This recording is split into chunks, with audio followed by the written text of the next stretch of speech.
Olá, meus queridos amigos inscritos e membros do canal Spook Houses, Casas Assombradas. Aqui é o Tio Spook, vulgo Rodrigo vulgo Tio Spook, e hoje trago a vocês mais um podcast, mais um ensinamento, um aprendizado, mais uma aula para vocês, tomando como base um livro, uma citação, uma obra, um artigo científico que nós achamos interessantes trazer para elucidar todo o contexto do canal. Sentem-se e acomodem-se, porque tem muita coisa legal a ser aprendida a partir de agora. Hoje falaremos sobre a natureza da alma. Durante milhares de anos, o conceito de que todas as coisas vivas têm uma alma esteve na raiz de nossa crença na vida após a morte.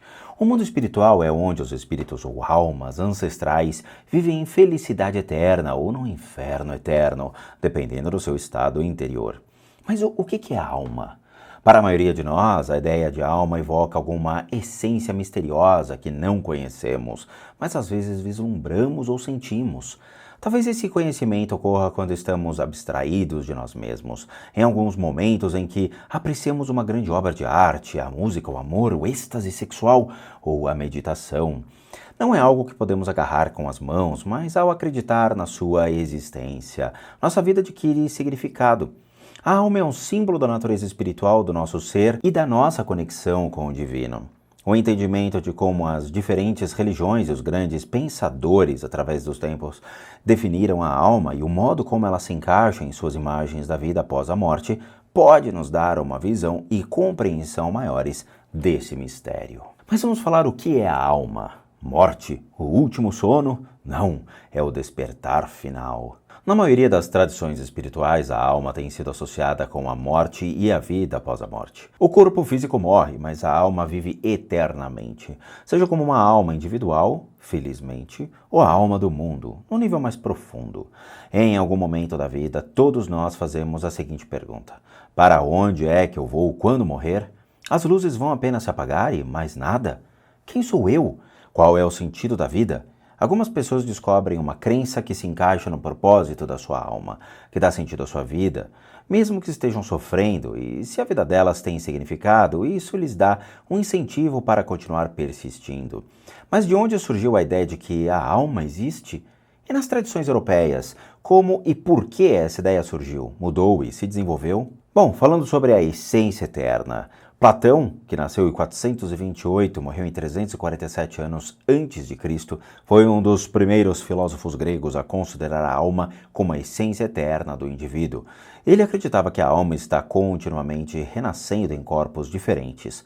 Platão e seus seguidores acreditavam que já temos todo o conhecimento do universo quando chegamos ao mundo, porque a alma está naturalmente familiarizada com o que ele chamava de formas eternas, que, de acordo com a teoria de Platão, todas as verdades maiores, subjacentes e fundamentais da realidade. Falando sobre a teoria das formas de Platão, a forma é a essência ou qualidade que faz algo ser o que é. Por exemplo, a essência de um gato, a essência de uma mesa, a essência de uma rocha, são atributos que os tornam exclusivamente o que eles são. Sem essa essência ou forma, a coisa ou objeto não seria o tipo de coisa que é. Existem inúmeros gatos no mundo, mas a gatidade é a essência de todos os gatos. Por exemplo, Platão acreditava que cada indivíduo tem sua própria essência única, a sua alma.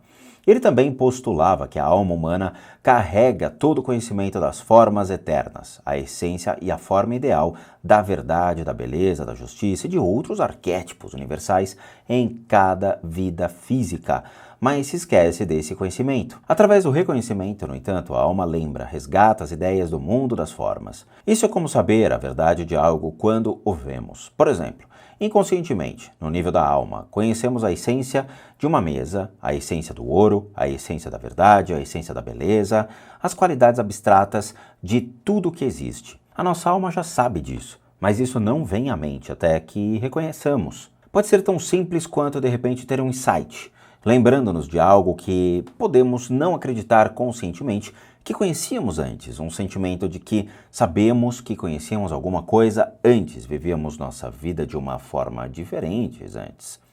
Segundo Platão, à medida que nos desenvolvemos ao longo da vida, nossa alma está, na verdade, recordando e reconhecendo a essência de todas as coisas que ela já sabe de maneira inata. E nós, como indivíduos, Não estamos, na verdade, aprendendo novas informações, estamos simplesmente lembrando.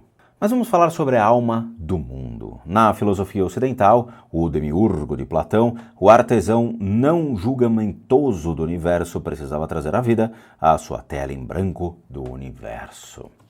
Olhando para as formas eternas, o demiurgo copiou, moldou, trabalhou e replicou todas as coisas perfeitas que viu ali e encheu o universo com essas réplicas. Isso significa que o universo era, na verdade, uma réplica de uma realidade perfeita.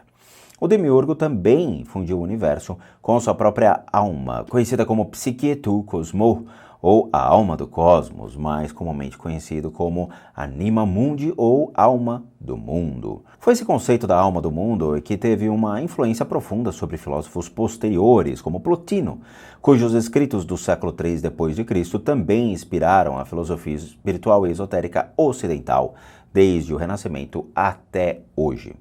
Plotino, intrigado com a ideia de Platão das formas eternas, reviveu e desenvolveu a filosofia platônica. Ele também aproveitou a ideia da alma do mundo, desenvolvendo-a e tornando-a um conceito mais profundo. Plotino acreditava que a alma do mundo era uma força cósmica que animava, unificava e controlava todos os aspectos do universo. Não foi a criação de Demiurgo como tal. Na verdade, a alma do mundo era tudo e em toda parte. Para Plotino, ele fluía através de tudo, era imanente.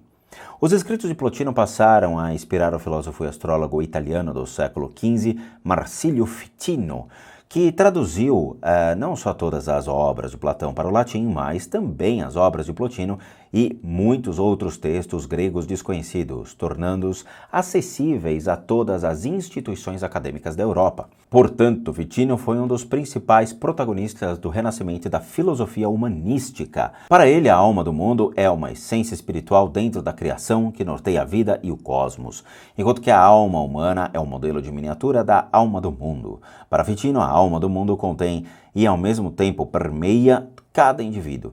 Então, nós somos parte dela, não separados. Na verdade, as almas individuais são fragmentos da alma do mundo, e por isso, ao atingir a compreensão de nós mesmos, nós entendemos a alma do mundo. Os artistas da Renascença viam a alma do mundo como a força criativa por trás das suas obras. Esse conceito renascentista de alma do mundo acabou por se tornar o princípio da maioria das crenças esotéricas do mundo ocidental. Já era o núcleo de crenças orientais como taoísmo e hinduísmo, que remonta a milhares de anos. Vamos falar sobre um conceito mais amplo, o conceito de duas almas. Os gregos da época de Homero acreditavam que temos duas almas, Psique e Timo. Em grego seria Psique e Timos.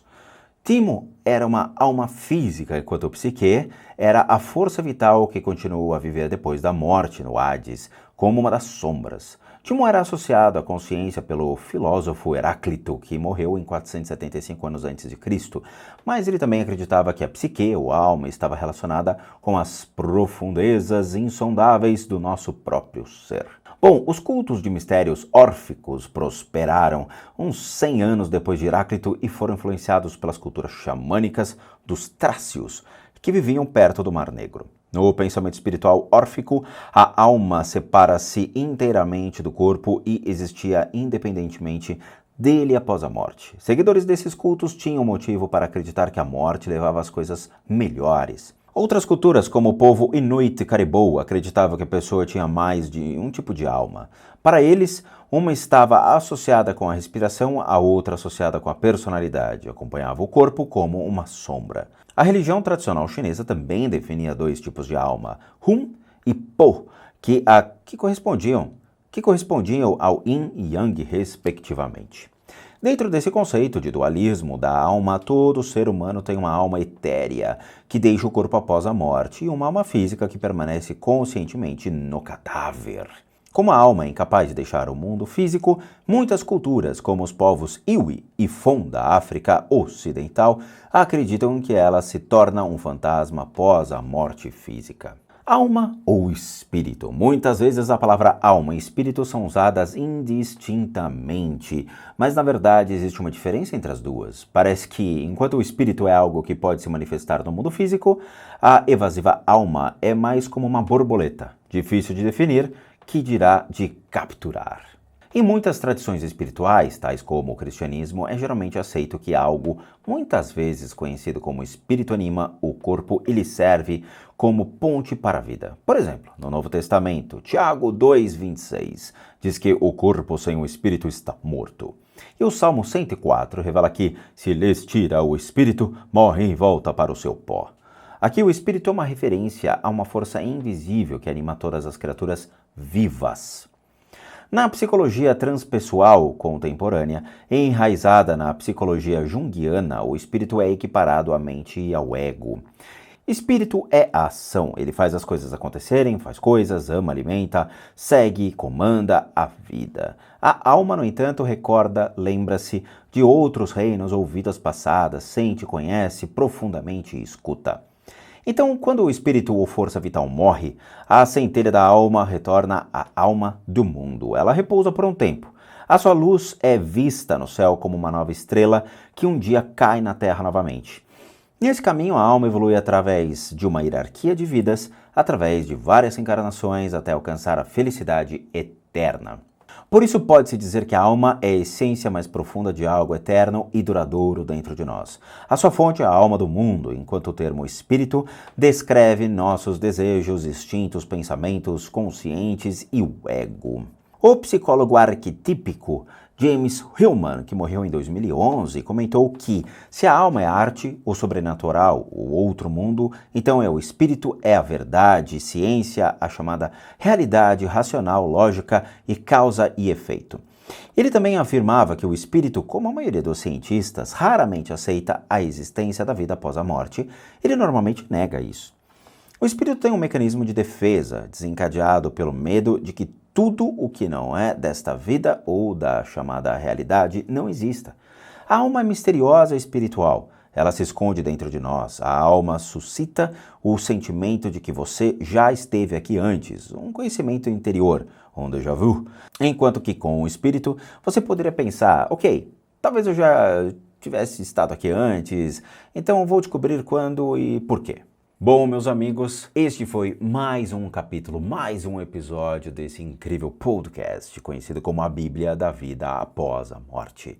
Espero que vocês tenham gostado, espero vê-los também nos próximos episódios. Não deixe de acompanhar mais um capítulo desse incrível podcast. E só lembrando, para aqueles que realmente procuram e precisam de ajuda, tratamentos direcionados às suas limpezas de casas ou tratamento para suas enfermidades, para doenças físicas, mentais, emocionais, espirituais, kármicas ou o que for, devem encaminhar sua solicitação única e exclusivamente para limpezadecasas@gmail.com.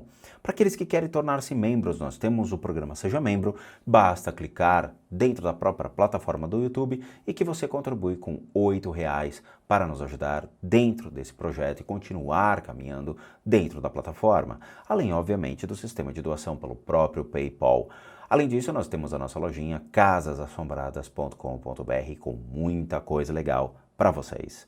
Vejo vocês nos próximos episódios e nos próximos vídeos. E bons sustos a todos nós.